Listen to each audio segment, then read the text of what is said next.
Number 11. Earth is different from other planets because of water. Water has a tremendous effect on our planet. Nothing is as important as water to life on the Earth. But for water, life on the Earth would be impossible. Humans are composed of nearly 70% water, and we are dependent on water in many ways. We couldn't do without water even a day. However, serious water supply problems exist in regions where fresh water is in short supply, such as deserts. Even regions abundant in fresh water are not without problems, and maintaining the quality and quantity of water is very important. Worldwide, we are using more and more water, in part because our population is on the increase, and in part because on the average, each person is using more water.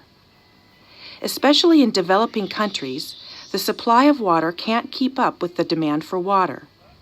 To meet the need for water, we must take whatever steps are necessary.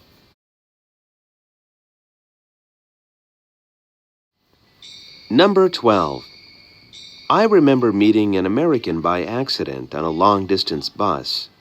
He never stopped talking all the way, which annoyed me a lot. Americans, in 9 cases out of 10, are a talkative people, and it's easy to make friends with them. They feel most comfortable in putting their thoughts into spoken words. Little is left to the imagination of the listener. An American much prefers to say exactly what he has in mind. In talking with an American for the first time, you may notice that the conversation makes quick progress.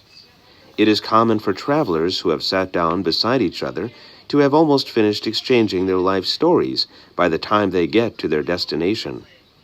If you should meet such a talkative American, you would not be so nervous. You need not think you have to answer all the questions you are asked. Just turn the conversation back to him by asking questions of your own. He will be content to talk about himself.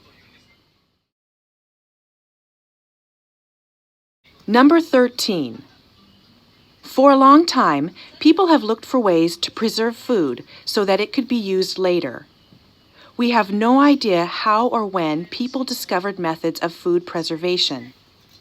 The chances are that hungry hunters ate dried berries or grapes. They took to the taste of them and took some home. Later, people learned how to dry berries and grapes by exposing them to the sun. By chance, people may have left some food in the snow. They saw that these cold or frozen foods lasted longer than fresh foods. They found out that salt prevented food from spoiling. They also came to know that cooking kept food from going bad. Later, people learned how to tame animals and to grow crops. They gave up wandering and made homes. They learned how to make cheese and butter from the milk of some animals and to make wine from the grapes they grew. They found that when wine soured, it became vinegar and could be used to preserve foods. New ways of preserving food were added to their knowledge.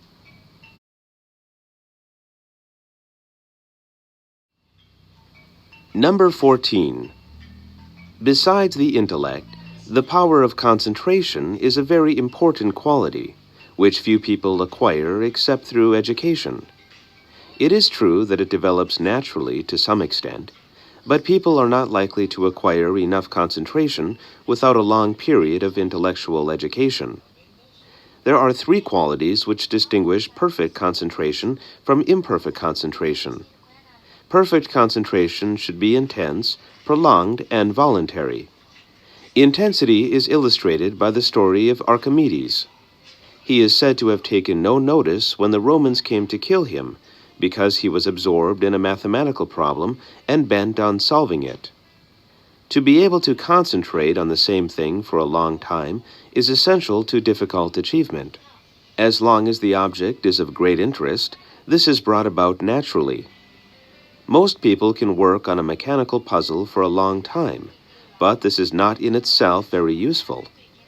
To be really valuable, the concentration must also be under the control of the will. I think it is above all the control of the will that is nurtured by education.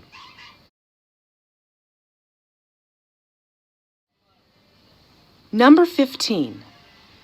The Japanese often say to me, "Do you have anything that bothers you here in Japan?" To be honest, I have. It is the Japanese unconscious habit of classifying everything into ranks.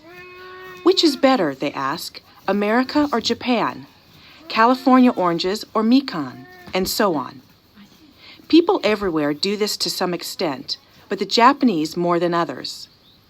What is the matter with these questions? Needless to say, there are times when one product is superior to another.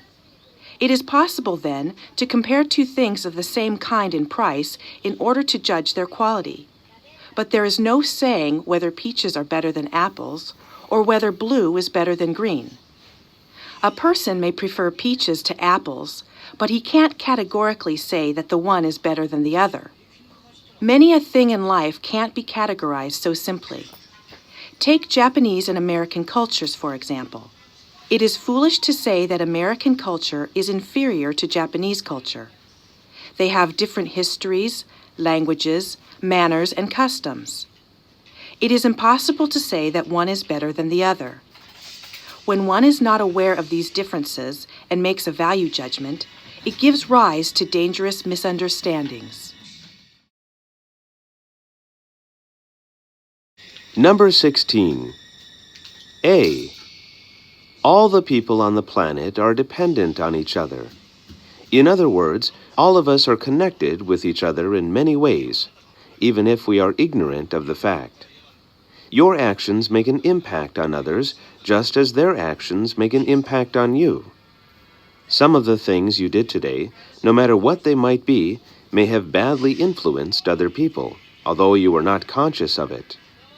Roughly speaking, if you took a 15-minute shower, you probably used about 105 gallons that other people in dry areas of the world need to drink.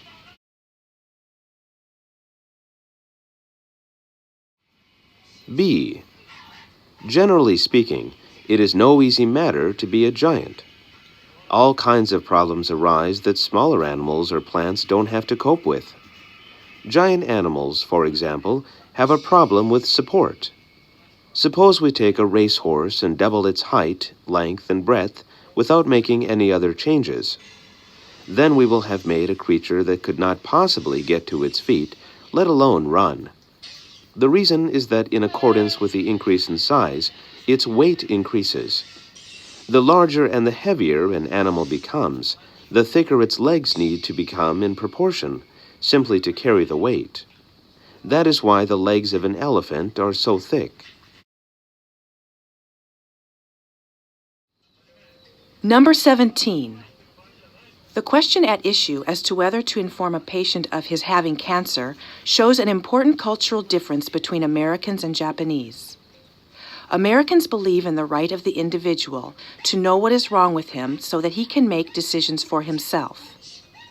Doctors, family, and friends are not allowed to deprive the individual of this right. In Japan, on the other hand, what counts for much is not the right of the patient, but the duty of the doctor and family to protect the patient from unnecessary mental suffering. Therefore, it follows that the wishes of the family take the place of those of the patient, and the doctor's will comes before the patient's right to know, and the patient's right to know is all but ignored. The patient is supposed to obey people around him. Number 18. Every European knows that in Europe, wealth could only be acquired at the expense of other human beings. To a European, money stands for the freedom to act at will, which also means that he says, "I want to have as much money as I can, and others to have as little money as possible." In the United States, wealth was also acquired by stealing, but the real victim was not other human beings, but poor Mother Earth and her creatures. The Indians were driven out, for they had never realized the potential riches of their country. Thanks to the natural resources of the country, every American, until quite recently, could look forward to making more money than his father, so that if he made less money, the fault was his. He was either lazy or foolish. What Americans think much of is a man's power to make money. And a rich American is proud of being able to make a financial contribution to a variety of things. In no society in history have rich men given away so large a part of their wealth. On the other hand, a poor American feels guilty about being poor.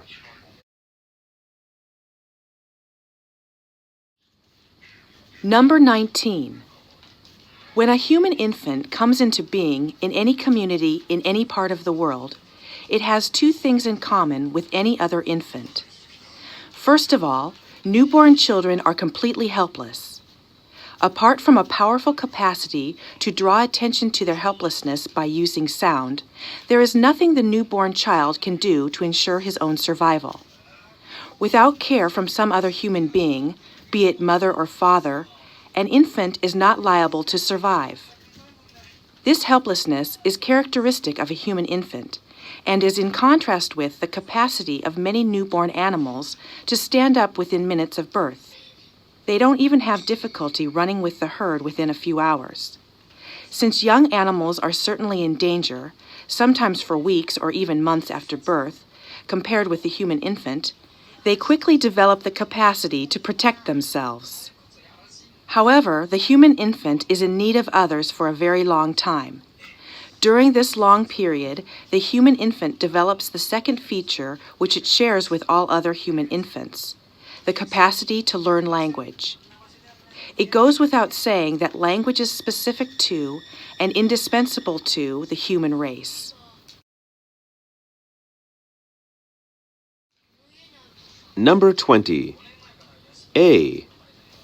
Clothes are always interesting to study, not only because they reveal the taste of the wearer and to some degree his character, but also because they tell us something about the period in which they were worn.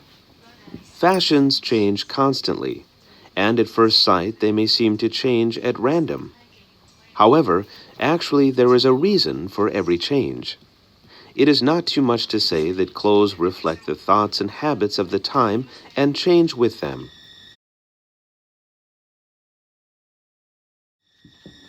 B.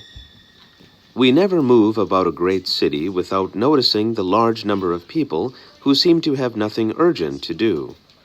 Although most of us complain of lack of time, the streets are crowded with people who stand in line to buy what are not necessarily in need. Every day the stores are filled with women who don't seem to be in a hurry to return home. They look around from one department to another at leisure. Yet if any of these people were asked to do something they don't feel like doing, more often than not they would say that they were afraid they had no time to spare.